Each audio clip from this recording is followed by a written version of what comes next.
జరపడానికి సమతా సైనిక్ దళ్ పట్టణ టీం సభ్యులందరూ కూడా ఇక్కడ ఈ కార్యక్రమాన్ని ఏర్పాటు చేయడం జరిగింది. వారందరికీ కృతజ్ఞతలు. మళ్ళీ మన స్థానిక మహిళలు, విభజన కాంగ్రెస్ నాయకులు అందరూ కూడా ఇక్కడ హాజరైనందుకు చాలా సంతోషం. మా వివాహ వేడుకల సందర్భంగా నేను ఒక మాట చెప్పాలనుకుంటున్నా. సమాజ సేవ చేయడం అనేది కూడా ఒక మహద్భాగ్యంగా మనం భావించాలి. ఆ సమాజ సేవలో ఎన్నో కుటుంబాలు నిలబడతాయి. అలా సేవా భావం కలిగిన ఒక వ్యక్తి కారణంగానే ఈరోజు మేము ఇంత సంతోషంగా ఉండగలుగుతున్నాము. నా భర్త ప్రమాదానికి గురై తన సెల్ ఫోన్ పోగొట్టుకొని ఎవరికి సమాచారం ఇవ్వాలో తెలియని పరిస్థితిలో గంటన్నర కొట్టుమిట్టాడి అక్కడ దొరికిన అవకాశాన్ని ఫోన్ ద్వారా నాకు చెప్పంగానే, ఇట్లా జరిగింది నాకు అని చెప్పంగానే నా ఫోన్లో కొంతమంది నెంబర్లు ఉన్నాయి కాబట్టి వెంటనే నాకు ఇట్లా ఈ ప్రాంతం అనగానే వెంటనే నాకు బండారి శివశంకర్ గుర్తుకొచ్చాడు. వెంటనే ఫోన్ చేయగానే నా ఫోన్కి అర్ధరాత్రి 2:25 ఆ టైంలో తను ఫోన్ వెంటనే స్పందించి ఫోన్ తీసి వెంటనే ఏమైంది అని అనగానే ఇట్లా జరిగింది అన్నకి అని అంటే, నువ్వు కొంచెం వెళ్ళి అక్కడ అన్నని రిసీవ్ చేసుకోవాలి, వాళ్ళు అంబులెన్స్ ఇక్కడికి పంపిస్తారు అని అనగానే నేను వెళ్తానని చెప్పేసి వెంటనే స్పందించి తను అక్కడికి వెళ్ళి తనని తీసుకొని ఆ టైంలో అత్యంత ప్రమాదకరమైన దుర్ఘటన జరిగింది.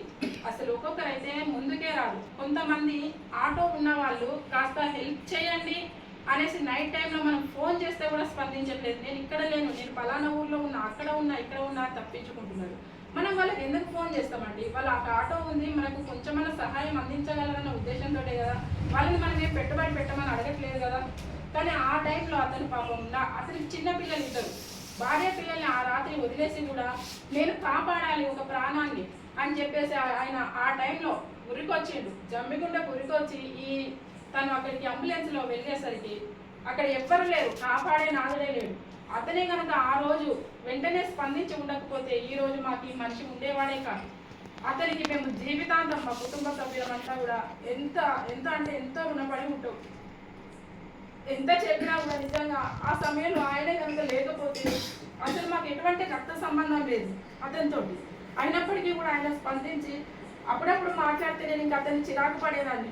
అయినా కూడా అవన్నీ లెక్క చేయకుండా వెంటనే వచ్చి కాపాడిండు. తీసుకొని వెళ్ళి అక్కడ స్థానికంగా ఎవరు పట్టకపోతే వెంటనే హన్మకొండకు తీసుకొని వెళ్ళిండు. ఏమైందన్నా నేను ఫోన్ చేసి అడిగితే ఏం లేదు, బాగానే ఉన్నాడు అని చెప్పేసి నాకు పరిస్థితి చూపించలేదు. వీడియో కాల్ చూపించమంటే కూడా చూపించలేదు. అంత ధైర్యంగా అసలు వేరే ఎవరైనా కూడా ధైర్యాన్ని కోల్పోయేవాళ్ళు. ఆయన పరిస్థితులు చూసి తమ్ముడు వచ్చే తట్టుకోలేకపోయాడు, పడిపోయాడు. అలాంటి పరిస్థితుల్లో కూడా ఆయన తీసుకొని వెళ్ళి 4-5 హాస్పిటల్ తిరిగి మరి అడ్మిట్ చేసి కాపాడిండు. కాబట్టి నేను సభ్యులందరినీ కోరుకునేది ఒకటే, ఏ టైంలో ఎవరు ఫోన్ చేసినా కూడా స్పందించండి. స్పందించి మీరు ఆర్థికంగా సహాయం చేయకపోయినా కూడా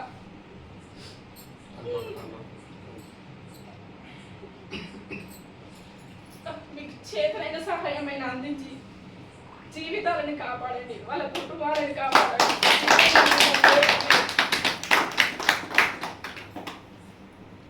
జై భీమ్.